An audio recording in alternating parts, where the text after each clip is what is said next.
Hello, everyone. Hello, can you hear me? Hello. We are ready to get started, I think. Hi. Hi.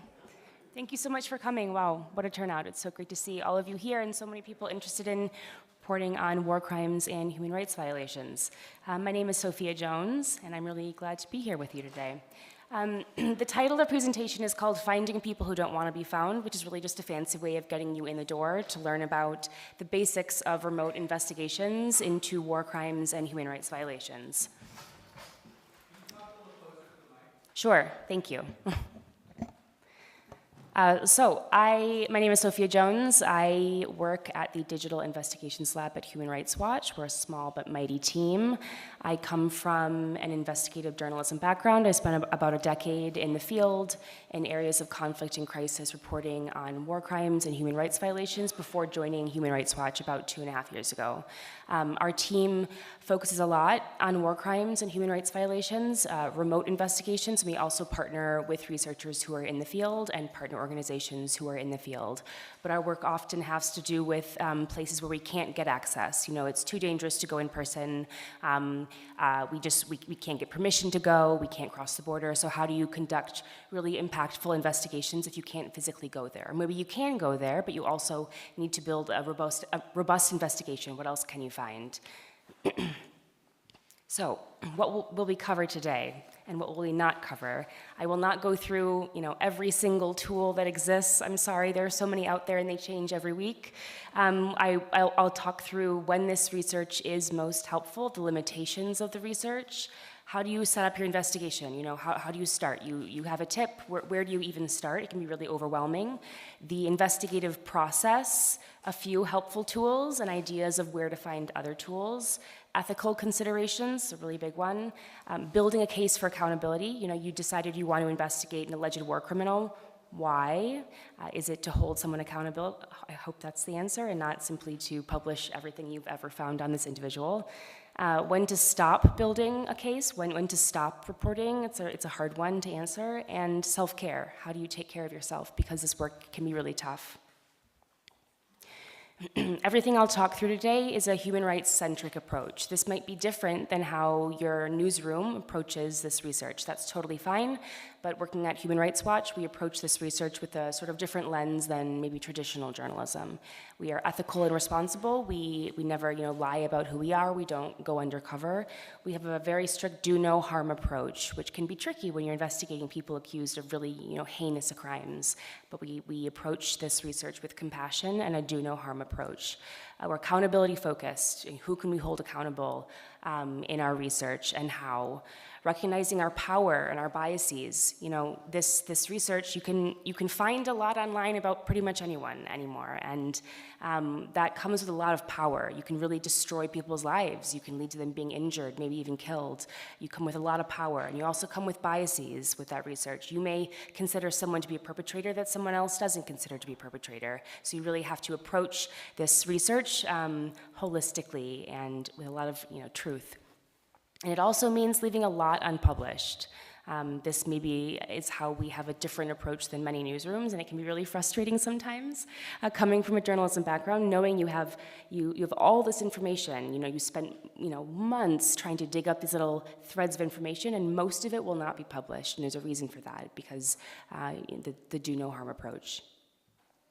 So when is it most helpful? You have, a tiny little breadcrumb of information. You have a lead on a name. You have a photo. You have maybe an audio recording sent to you in WhatsApp. You have a little bit of information you want to build an investigation around. You need to confirm information. You have a name. You need to confirm that it's the right name.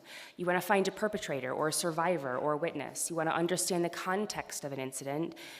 You also plan to confirm this information on the ground. You plan to speak to real human beings to confirm information. You're not just basing the entire investigation on digital, breadcrumbs. You talk to real people and build a holistic project. So limitations. It's one piece of a puzzle. Just because something is online does not mean it's true, and vice versa. Just because something is not online does not mean that it didn't happen or this person doesn't exist. You need human sources, interviews, confirmation, and color.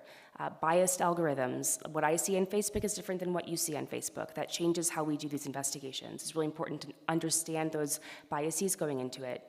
It's really time consuming, which means money, and a lot of our organizations and newsrooms don't have the money to spend, a year on investigation. But going into that and budgeting the time is really important. And then legal roadblocks, which can also come into play when you publish. What can you actually show? What can you publish without maybe getting sued? So you have a lead on an alleged war crime and an alleged perpetrator. Where do you start? You want to understand the risks and the context, the risks to you and to the people maybe you're interviewing and your colleagues, different risks. You want to put together a plan. It can be really rough, but it will probably outline roles and responsibilities. So what are you planning to do? If it's just you investigating, that's great. Maybe you have 10 other people you're working with. Maybe you're working with partner organizations. What are each of your roles? You don't want to spend a week doing something that the colleague next to you also spent a week doing something on. You have limited time. Technical infrastructure, you want to have the tools in place to do the work. Do you have a VPN set up? Do you have a burner phone to do the right research? You want to make sure you have the right tools at the beginning and not halfway through the investigation. How will you document your work? How will you verify information? How will you store your data? And maybe when will you delete it? And then a self-care plan, which is really important for yourself and for colleagues and for even sources. So a lot of this will be centered around the Berkeley Protocol, which is an investigation, sort of life cycle for these open source investigations. And I promise I'm not just promoting this because the head of the Digital Investigations Lab is here today who helped write this book. It's very, very helpful if you haven't read it before, but it lays out sort of the basics of open source research and lets you plan out and confidently go through an investigation. So you're not just starting and you're like, God, I have no idea where to start. There's so much information, I'm so overwhelmed. This really helps you plan it out.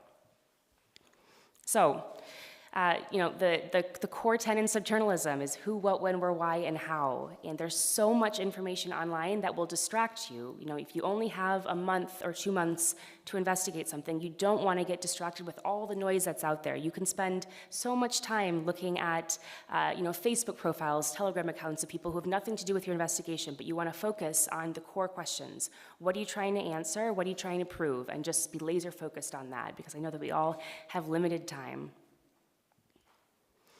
Mindset is more important than tool set. I know there's so many tools out there, and some of them are very, very helpful, and they change every week. And it's a really exciting new time in journalism and in research. But tools will only get you so far. I think what's more important is understanding sort of the investigative mindset and learning how to be really creative and problem solve yourself and with colleagues, and then use tools as a way to supplement that understanding of research, but not rely on the tools, because the tools will only get you so far.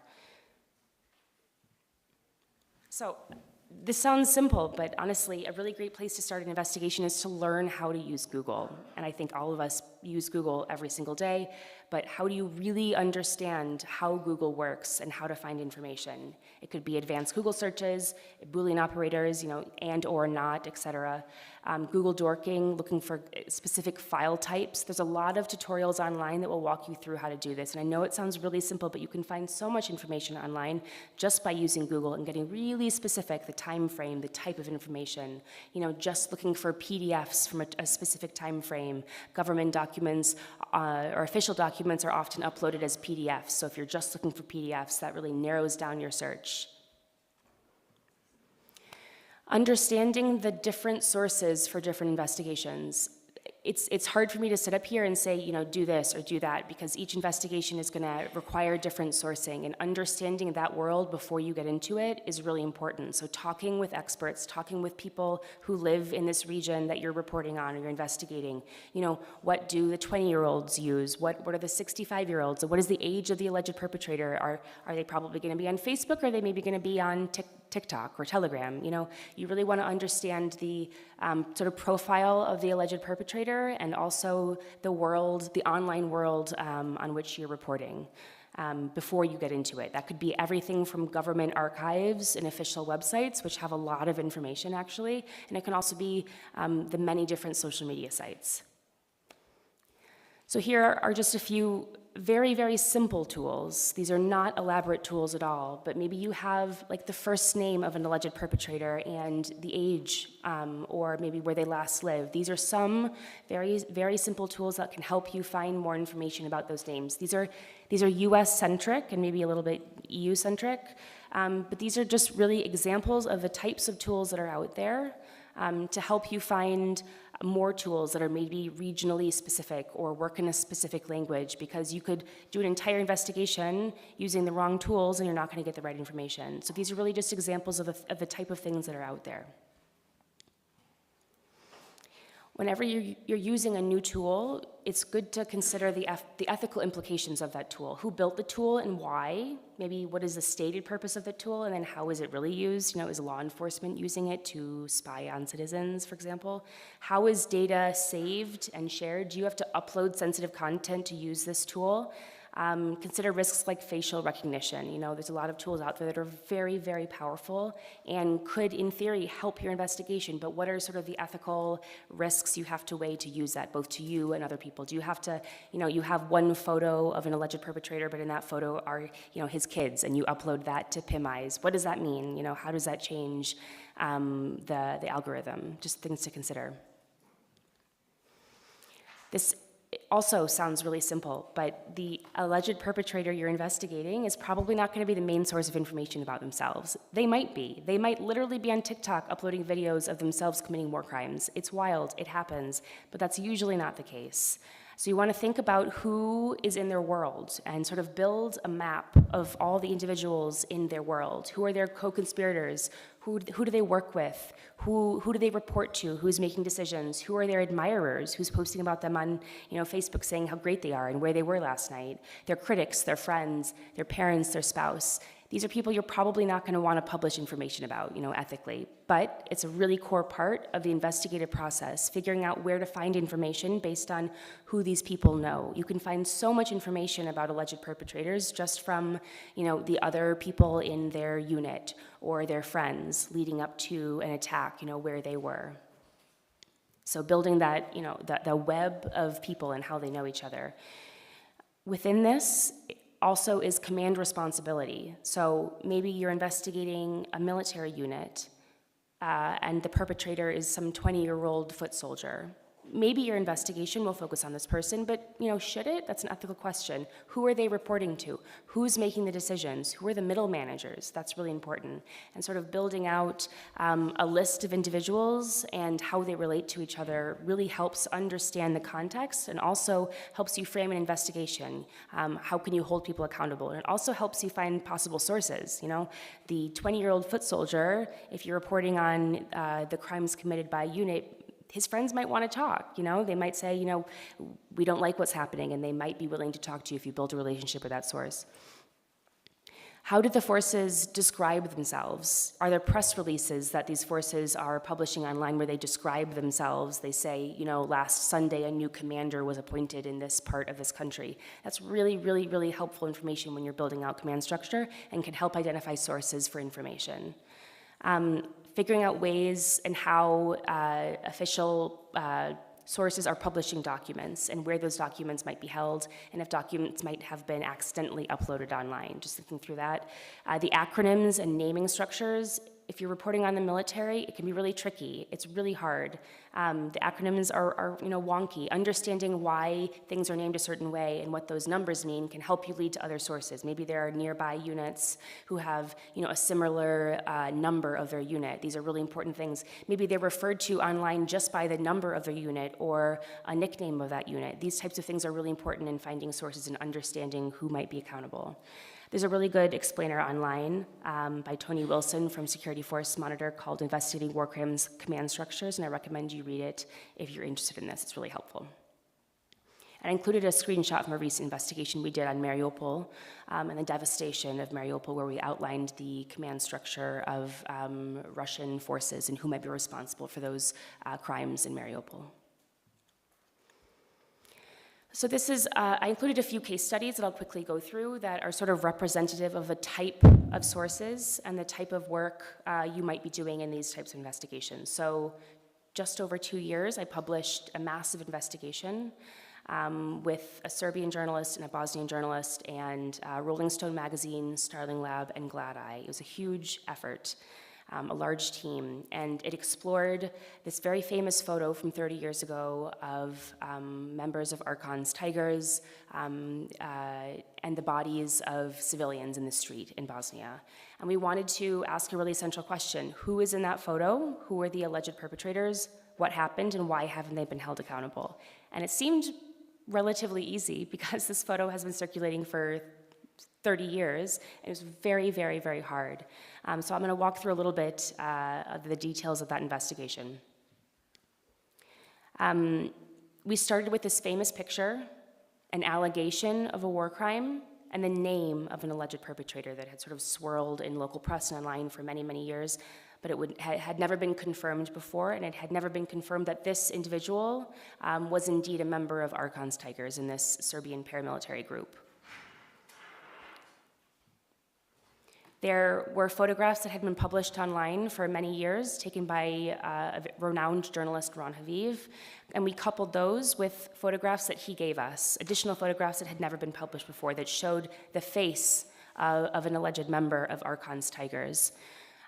We took additional open source imagery showing the location of these attacks, and were able to pinpoint that this individual was pictured in many different photos in this specific area, and where exactly it was and when exactly it was, which was really, really helpful. But we still were not able to confirm that the man in these photos was indeed the man that we thought it was, and that he was a member of Archon's Tigers. So next, we took that name and we went digging, and this took a long time. This took months and months and months, and I really relied heavily on the ICTY archives online. I reached out to the archivist and was told that there were not payroll logs in the archives for a variety of reasons, but I still kept digging, because often online there may be documents that are heavily, heavily redacted, and you think, oh shoot, we can't get any information from this, but often documents are poorly redacted, and if you search the right way, maybe there was like a tiny bit of a last name that you can see, like one letter that will lead you to clues of who that person might be.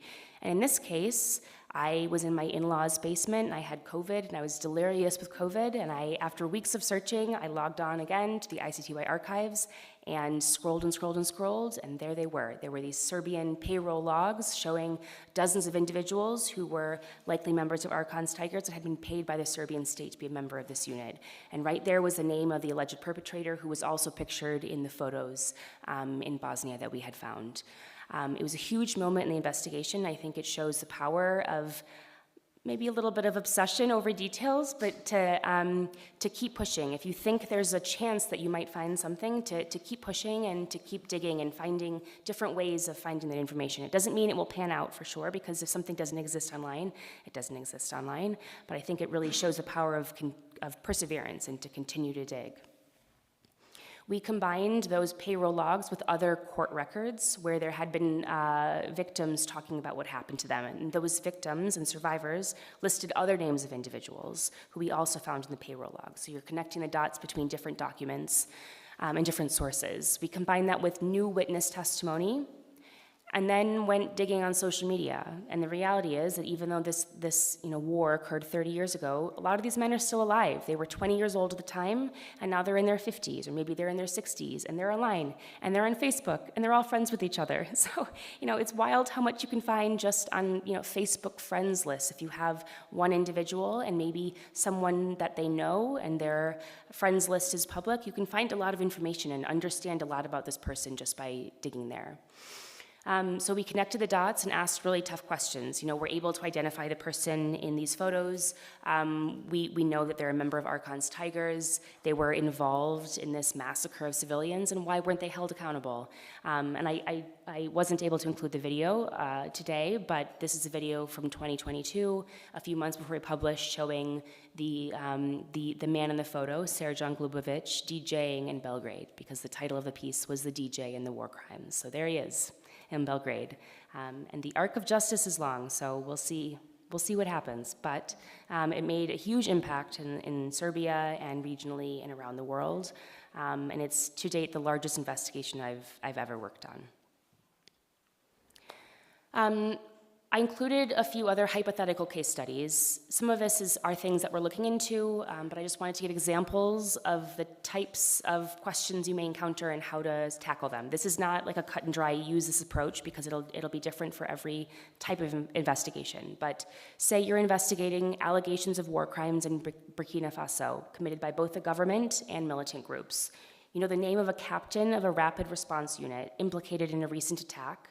What's an easy way to search Facebook or any other social media site on specific days and time frames? It's key to understand the limitations of the search functionality of each social media site. Some of them are really terrible, some of them do a great job. So if you're searching for specific keywords and nothing is showing up, that doesn't mean it doesn't exist. It might mean you need a different tool to help you navigate it. So in this case, whopostedwhat.com is a great tool for Facebook. I use it literally every day. It is so simple and easy to use. And Facebook, while maybe not the most popular social media site right now, is still very widely used around the world and can be really helpful for historical information about individuals. Maybe they're not really on Facebook anymore, but 10 years ago, they were posting lots of information about themselves, and it can help you connect the dots of who maybe is in that unit now and information about them. So using whopostedwhat.com, you might want to search for information the week of the alleged attack and maybe after. Maybe there are people posting information. The name of this captain, maybe his full legal name that you know, but probably his nickname. You know, how is he referred to on the battlefield? How is he referred to online? That's probably the name that's going to be circulating when his friends and colleagues or himself are posting about himself. This requires you to have an understanding of the context and talking to people maybe on the ground who know how this person is referred to, because it's probably not their legal name that you know. But also, not just the week of the attack and after, but before the attack. And if you can filter out, and with tools like Who Posted What, you can filter out a time frame. So you can say, I only want to search 2 years before an incident up until the day before it. And that's really crucial because it filters out all of the noise, all of the information about the actual attack, and only gives you what happened before it. And it can get to the issue of maybe intent. Were they talking about this attack before it occurred? Were there plans to kill civilians? Were they posting about it online? They might have been. So that information is really helpful. Local language searches is key. You don't want to be searching in English most of the time. Local language searches, working with local partners who understand the language and the nuances of that language. How are people described online? It's probably not what Google Translate will tell you. Maybe it is, but it probably isn't. So understanding how people describe themselves and alleged perpetrators and events. Connecting the dots and organizing your data. I know this seems mundane, but it's such an important part of an investigation, especially when you're working with a lot of content and maybe a lot of graphic content. Maybe there's an incident where there's 1,000 videos that are posted online. Where do you start? How do you organize that? How do you share those within a team or within different organizations? I like to create fact sheets. I think that this incident occurred and this is the alleged perpetrator. In this fact sheet is a who, what, when, where, why, and how, and then I throw information in there to help me build out an investigation and helps me keep really focused. Include how you found that information. Okay, maybe it's 1 a.m. and you spent all day scrolling trying to find this breadcrumb of information about this alleged perpetrator online. You found a Telegram account that sent you to a TikTok account that sent you back to Facebook, and you finally found the account of this alleged perpetrator. That's great, but how did you find it? Will you be able to find it again? Will you be able to find the person that led you to that individual? These are the things that you really want to document for yourself, maybe for the fact check process, the legal review process, but also just to help you do more research. In this content sheet at Human Rights Watch, we often put a content ID for each specific piece of content, a description, the original URL, and an archive version of that digital asset. And what else? Maybe there are specific things you want to include in this spreadsheet depending on what you're working on, but I find this is a really, really helpful way of organizing large amounts of data on someone and helps sort of cut through the noise and lets you see how much you actually have. Here's another hypothetical case study to help you sort of think about where you can find sources. You learn that a U.S. Army unit may have committed war crimes at a forward operating base in Afghanistan in 2012. You don't have any names, no names, of units or individuals. How do you find leads? In the Afghanistan-U.S. context, this is very specific to this, of course. Wire service photos offer a wealth of information because there may have been journalists embedded at that time, or there were press officers embedded with units. So they're uploading photos from this area where these units are operating. They're not going to be uploading photos of war crimes that they may be committing or crimes, but it will show where someone is and when. And so when you're thinking about identifying perpetrators, and building out investigations, a core part of it is how do you prove where someone was or a unit, and how do you prove when that happened? So what are certain tools you can find to determine that information? Maybe it's Getty wire photos. Maybe it seems as simple as that, and you spend hours and hours and hours digging through those photos and looking at patches of individuals in those photos and the names of units involved, so that you know, okay, at this specific time in Afghanistan, there were 10 units in this specific region. Which one of those units might be responsible for these alleged war crimes? It takes a lot of time, but it can help you, lead you in the right direction. A core part of this is also identifying weapons. And depending on the type of crime you're investigating, maybe a weapon wasn't used, but maybe there was. Maybe there was small arms, or maybe it was a massive airstrike using US-made bombs. This can help you determine who is responsible, alleged perpetrators, and also help you determine proportionality. The open source munitions portal was made by Air Wars and other really wonderful organizations and colleagues, and it's very, very helpful in identifying weapons, which can help then determine who perpetrators are and just add a lot of context to your investigation. I would be careful if you're working with open source imagery showing remnants of weapons, if you're working on a war crimes or a human rights case with weapons, because you really need to determine that you know for a fact that that photo was taken in that place on that day, because people might be circulating old photos showing remnants of bombs, and if you can't definitively say it was from then it might not be something you can use in your investigation. Here's another easy hypothetical case study, but it's important in terms of thinking about the types of information you need to keep, to build out an investigation and for the accountability process. If you find content online that's graphic, and if you're investigating a war crime or a major human rights violation, it'll probably include really graphic imagery and videos online that will probably eventually get taken down. So it might be taken down the same day you find it, it might be taken down 10 minutes after, or maybe taken down 2 years after. But you want to grab the relevant information so that you go back a week later and say, okay, I'm finally getting around to archiving everything, and then it doesn't exist anymore. And this has definitely happened to me, and it's really upsetting. So you want to grab the original URL, you want to screen capture the screen, what is the context in which you found this photo, this piece of information, this video. You want to download the digital items, make sure the website is safe, and then you want the web page source code.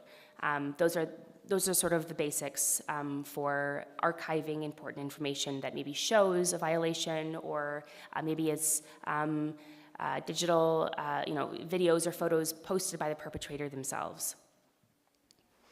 When you're talking about preservation, you think through how can you access a digital item if it's removed online. And part of this is how do you prove authenticity. There are a lot of really cool organizations doing work on this right now, and there's a really interesting new space. How do you prove that something is real? It's actually really hard.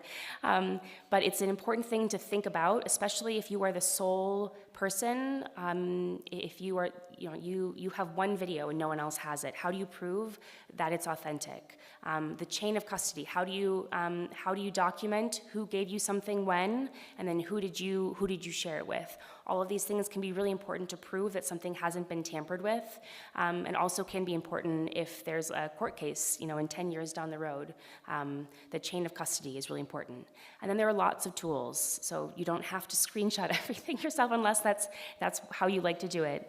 Here are just some really basic preservation tools.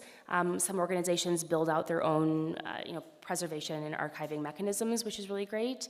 Some are free, some are expensive, but basically you want to use whatever you'll actually use, because it's not helpful if it's too complicated and you don't archive anything, because I promise you'll go back and that video won't exist anymore and it will be devastating. So the main thing is that it's easy to use and that you actually use it. The verification process. Okay, so you spent weeks trying to find information. How do you prove that it's actually real? And how do you do that? What steps do you need to take? Geolocation is just a fancy way of saying where something happened. How do you verify where it happened? Okay, what country did this maybe happen in? What region? What are these specific coordinates to show where something was taken? Chronolocation, when was it taken? How do you determine that? And then understanding the context in which something was taken. If you can prove that you know when something was taken and where, that's great, but if you don't understand the context, then it won't be that helpful for you. It's really important that you understand the context and you're not getting it wrong. Reviewed versus analyzed versus verified is just the terminology that Human Rights Watch uses. So you can review 1,000 photos, but you haven't verified specific information. Analyzed is maybe you understand, you can verify certain parts of it, but you don't know exactly where something was taken. And then verified is you know without a doubt when something was taken and where in the context.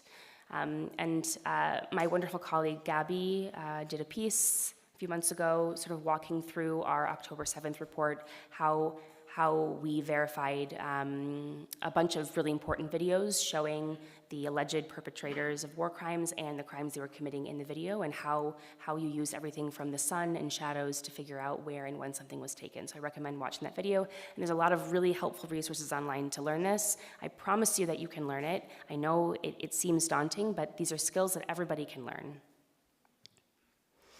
So analysis, you've found all of your information, you've verified what's real, what you can say is real, what's next? How do you build an investigation with that information?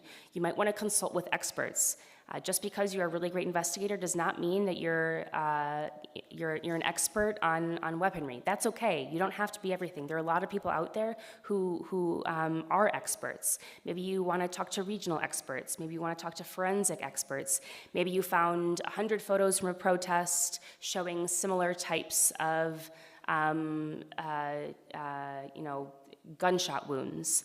How does that lead you to who might be the actual perpetrator of that violence? There's a lot of forensic experts, ballistic experts, talking through the different sounds that weapons make, for example, what the crater might, how the size of the crater, what type of weapon was used. These are really specific technical things, and it's okay that you don't have the answer. Rely on experts. A lot of universities have experts. A lot of organizations are more than willing to work with you. And then check your bias. You might come into an investigation with a different lived experience than the person that you're working with or with your sources. And this can be a point of conflict, you know? You verified all this information, but maybe you have different conclusions. That's really tricky, especially working on teams. So check your bias and document your process. Whatever works for you. It could be a hand diagram, it could be a PowerPoint. Document the analysis process. How did you get from point A to point Z, especially when you're working on huge investigations with lots of information and big teams. Document your process.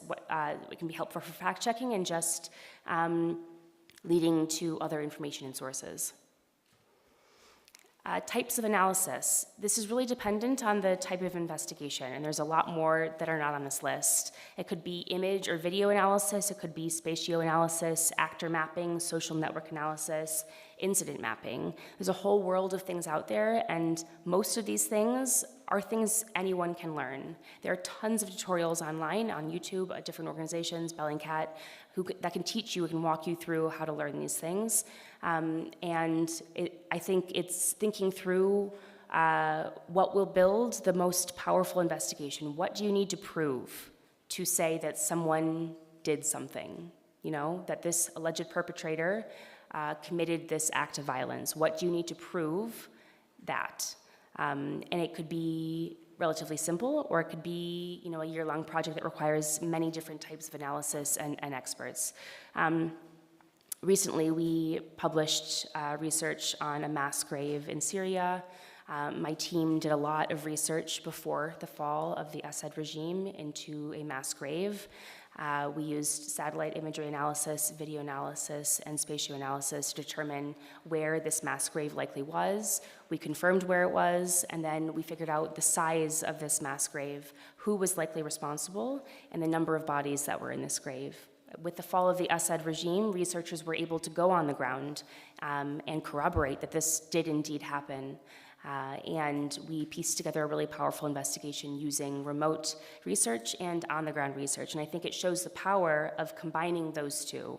The ideal investigation, in my opinion, is one that combines remote and on the ground. It's very hard to get the full picture with just what's online. So building a case for accountability, it might be a question you ask at the beginning. Why are you investigating an alleged war criminal? What are your intentions behind this? Maybe it's to build a case for accountability. You want to hold this individual accountable. Hopefully it's not just publishing anything you've ever found online about this individual and on their friends and on their mistress and on their teachers. That's probably not great. Building a case for accountability, in my opinion, is the gold standard. How can this research, this reporting, hold someone accountable and make change? When you're investigating war crimes, this is hard. You're probably not going to see immediate impact. Maybe you will, but probably not. It may take years, it may take decades, but I think thinking through accountability is a really key part of this. Does your reporting represent a single terrible incident, or does it represent a pattern of violations? And I think this gets to who is responsible in identifying perpetrators. Is this unit responsible or accused of many, many different crimes, many different war crimes, or is this a single terrible incident where somebody maybe made a mistake, somebody did something terrible, but it's not representative? That will change the focus of your investigation and change maybe who you focus on as an alleged perpetrator. It's good to remember that you aren't a court of law. People deserve the right to a fair trial. We can't say that someone is a war criminal. What can we say? We can report the facts. Seek expert advice on international humanitarian law and local laws, and also accountability mechanisms that are already in place. Are there court cases that maybe aren't public going on investigating individuals? That probably means there are documents somewhere. Is there a source then that can share those documents? Are they already online? Understanding the accountability mechanisms that are already in place is a really key one. Chain of command. Who does the alleged perpetrator report to? Who calls the shots? That's key. Maybe you don't want to focus on the foot soldier. Maybe you want to focus on the middle manager or the head of a unit who's making these calls. The right of reply. You probably want to give more than a day if you're framing an entire investigation around someone who committed war crimes or may have committed war crimes. Right of reply, but also because that person might become a source for you. That person might have information that they want to share with you that really transforms an investigation. Giving people the time to talk to you, even if you think that they have committed the most heinous crimes, giving them a chance to respond, explain, and then give information is a really key one. They will probably not respond to you, or they'll not be very nice and say something terrible, which happens all the time, but they might actually respond, and then other people in that unit or organization you're investigating may also want to talk, which does happen. And then how do you engage the community? Are you spending all this time on an investigation because you think that it will benefit a community affected by human rights violations and crimes, but you haven't really talked to people? Have you asked what does accountability look like for you? Because there are investigations that you can do that may do more harm than good. I think a key question is, what does accountability look like? And once you involve the community, they also might know these perpetrators. They might know their names. They might know where they live. They might live right next door to the people that they've hurt. That happens all the time. And so involving the community can be a really great source of information. Maybe that's remotely identifying different organizations on the ground and then reaching out and developing human sources, I think, is really key. And then when do you stop reporting? This one is hard for me. It's hard to know when to stop. I can sort of obsess over details, which maybe is a good thing sometimes, but also it's hard to stop. So have you established what happened, where, who, and how, the perpetrator? Maybe you should start writing then and stop researching. Does your reporting establish a pattern of violations? Maybe it's time to start writing. And if it doesn't establish a pattern of violations, maybe it's not the right angle. If it's a single terrible incident, it might not actually be a violation of IHL or a war crime. Maybe you have the wrong angle. Maybe there's a different angle that you should be focusing your time on. Did you run out of time, money, resources, or patience? This is probably the most likely one. Your editor might say, you've worked for 6 months on this, you've got to move on to something new. Do you have enough to build an investigation around? Is your reporting taking an emotional toll or endangering you and others? When you're reporting on war crimes and human rights violations, you're reporting on people who have a lot of power and might really try to do you and others harm. They might hurt your sources, the people that you're reporting on. It's important to think about all these things, and it might be a reason to stop. At Human Rights Watch, we don't publish reporting, even if it's very good, sound reporting and research, if we think that it's going to harm someone. And we've had projects where we have not published because we get a tip-off that someone's life is in danger. This is really hard. You spend so much time on something, but it's important because we don't want to do more harm than good. And then does the risk outweigh the benefit? Making that call. That might be a call that you might make, it might be a call that your manager makes, and it might be difficult. And then sometimes you can't prove that someone did something. You just simply can't prove with information online or maybe even information on the ground. You cannot prove that someone did something. That doesn't necessarily mean you shouldn't publish. There are really solid investigations that ask questions, that present the facts and ask questions. So we recently did an investigation called Who Killed Heidi Perez into the killing of a little girl in Mexico. And the information that we had was that the Mexican police was responsible for killing her and shooting her. And we spent months on this investigation, and in the end, we could not definitively say that it was this unit of the Mexican police that killed this little girl. But instead, we could draw attention to discrepancies in an official narrative, a lot of discrepancies, things that just did not make sense. They said that they found the black pickup truck of the perpetrator at this location, but the coordinates they gave us was different, and then there was another story that didn't line up. Those things matter. If you can poke holes in official narratives or the narrative of a perpetrator, that really matters. You can ask questions. You can present the hard facts, identify new evidence, and ask questions, and then it's on the alleged perpetrator to respond. And then publishing. The publish day finally comes after a year of investigating or weeks of investigating, however long it takes. Consider the presentation of this information and the audience that may be reading it. What language do you want to publish in? How are you portraying people in this story? That includes the alleged perpetrator. Are you approaching this with compassion, or are you publishing every detail about this person's life because you want to ruin their life? These questions matter. How will victims and survivors be affected with you publishing this story? How are they portrayed? Have they been a part of that? Fact-checking is really key, obviously. A lot of newsrooms don't have the money for it anymore. So if your newsroom organization doesn't have money for fact-checkers, can you ask a colleague, ask very nicely a colleague to go through line by line, word by word, and play devil's advocate? Because I can guarantee you that's better than you publishing this investigation accusing someone of war crimes and then you get it wrong because you missed something. It's important to have other people read through it and to make sure you're not missing something maybe obvious because you're so in the weeds. And then seek legal advice, because when we accuse people of these crimes, it's a really big deal, obviously, and people do sue.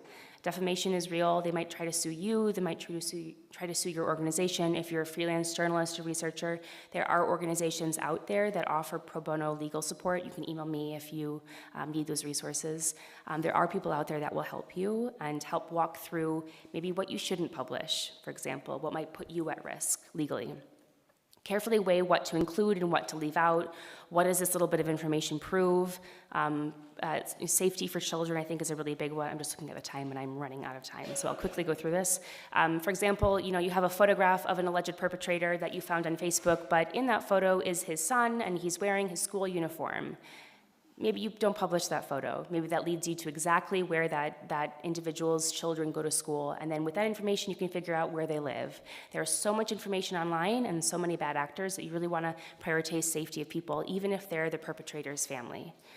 And there's a difference between something already being online and you amplifying it for a huge audience. This is something we talk a lot about at Human Rights Watch in terms of sourcing, showing our work. How do we know something is true? We find an account of an activist in a country and they've posted a video. Maybe it's the only account that's posted a video showing an alleged war crime. Do we link to that account that has a small following, or does that endanger that person on the ground, which could lead them to being arrested or killed? These are the things that we have to think through when showing our work, and I think they're really interesting conversations right now. Consider security in your publishing plan really quickly, physical and digital security. I know this sounds basic, but your social media accounts might be locked down, but is your mom's, is your uncle's? Are they posting information about you? If you're accusing people of war crimes, they might have means to really go after you and your family. Do you have a plan? Do you have a plan if you get doxxed? They might not go after you. They might go after your husband's phone. Is your digital security, are you thinking about that before you publish? And then reverse investigate yourself. I promise you, it's horrifying how much information is online about you. We did this recently as a team when we were thinking about security. What photos are online that could show, where you live. And then be kind to yourself. This is really tough work, and it can be very, very lonely. And I think it's important to find colleagues who are also working on this type of work. I spent a decade in the field in war zones, and I can tell you that remote investigations into war crimes I find often a lot more challenging emotionally. I'm upstairs in my office, I hear my kids playing downstairs, and on my screen is a little boy my son's age, and he's dying, and it's being filmed by the perpetrators themselves, and they're mocking him as he dies. That's tough. That's really tough. So how do you deal with that? It's a normal human response to have a physical and emotional response when you see horrific things online. So I don't care how strong you think you are, it's important to think this through before it becomes an issue. Seek help early and often, and understand that vicarious trauma is real. You don't have to be on a battlefield to suffer from PTSD, and that does not make you weak. And then finally, remember why you're doing this work. This is a really personal thing, of course, but this is a photo of Zenita Mulabdic, who was the wife of someone who was killed by Archon's tigers 30 years ago. And when I interviewed her, I asked, do you want us to publish this investigation? Very simple question. What does this mean to you? And she said yes, because 30 years later, accountability still matters, and the arc of justice is very, very long, especially when it's dealing with war crimes and human rights violations. But she was holding her wedding ring in her hands, and she said, yes, please, keep pushing. Let's hold these men accountable because that matters 30 years later. And to take a survivor-centric approach when possible. How is the investigation framed? Is it framed around the actions of the perpetrator? Maybe you could reframe it. Maybe it could be framed around the experience of a survivor. Maybe everyone was killed. That happens. What is the community that's left behind? Those are probably really good sources, and it's a really powerful way to frame an investigation. And I think I'm out of time, but here are just a few resources online. There are a lot more. Please feel free to reach out to me if you have questions or you want to learn something. I promise you that you can learn these skills too. Thank you.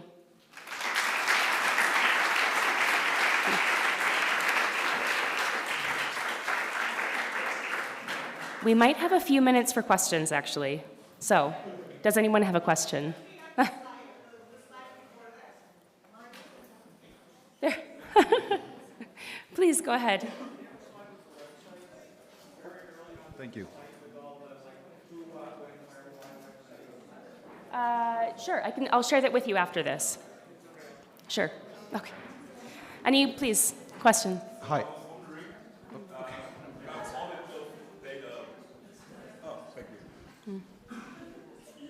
Is it on? Yeah. So I was wondering, so you have all these data, and how do you organize everything? I mean, you showed us how you filed it, but how do you organize it? I mean, it has to be terabytes of data.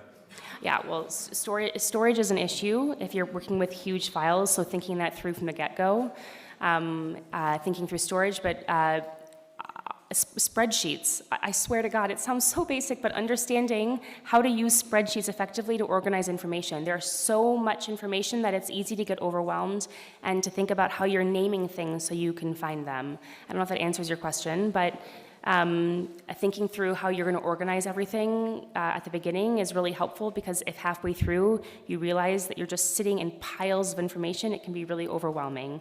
So at Human Rights Watch, we have a pretty strict naming protocol for digital assets, and we have specific folders that are named a certain way which correlate to a line in a spreadsheet.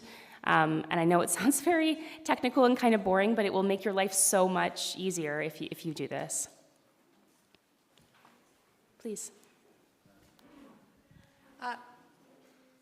Yes? Okay, thanks. Thank you so much. That was great. Very, very interesting.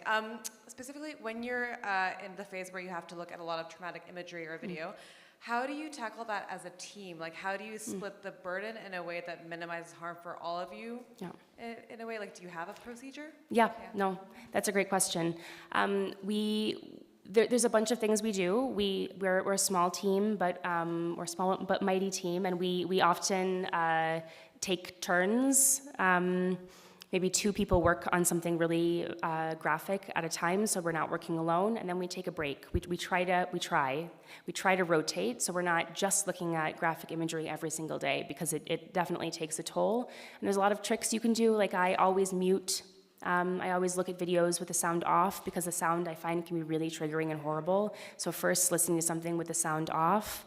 You can turn your screen on black and white, so maybe you don't see the pools of blood, the red of the blood. There's certain triggers. We're very honest with each other. Certain people on our team, including myself, have different triggers. So maybe you don't want to watch videos of children being killed, for example. And so when we share imagery, videos as a team or within an organization or with other organizations, we say, hey, heads up, this is what it shows. There's a bunch of resources out there that can help sort of think this through, but I think the most important thing is communication with your team and to not feel embarrassed. There have been many times where I've said, you know what? I don't need to watch this video. I don't need to watch this video today. I maybe don't ever need to watch this video, because why am I watching this video? Is this essential for an investigation? Or am I just, spending 6 hours on Telegram watching videos of the worst thing to ever happen to people with no end goal in mind? I think it's important to have an end goal and always think through, why do I need to watch this? Because there's only so much that people can take, including myself, of just watching endless violence. But yeah. Thank you for your question. Anyone else? I'm out of time. I've done a lot of these investigations, but I've never considered taking the source code of a web page. Is that something that you do for legal reasons, so it can be held as evidence in a court of law? And then what kind of information do you get out of the source code? Sure. It can tell you, when something was published, who maybe published it, the owner of a website. It depends on what the website is, but it just gives you a more detailed picture of that web page beyond just what you're seeing. It can maybe even show you the time of day exactly that something was posted, and on that social media site it might not have a timestamp in the local region, and so you want to be able to say that this was definitively posted at this time. And it might be for legal reasons. Maybe down the road there's a court case that this becomes evidence. But also it might be a way to build trust with readers. How do you know that something was posted at this time? Maybe you actually walk your readers through that process to build trust with readers, which I know is a big deal right now. There's a variety of different reasons, and there's tools out there, so you don't have to learn how to scrape websites. You can. That's really helpful information and tools and a skill set. But there are tools out there that can do this for you, so you don't have to really think about it. Anyone? Oh, we're done. Okay, thank you so much, everyone.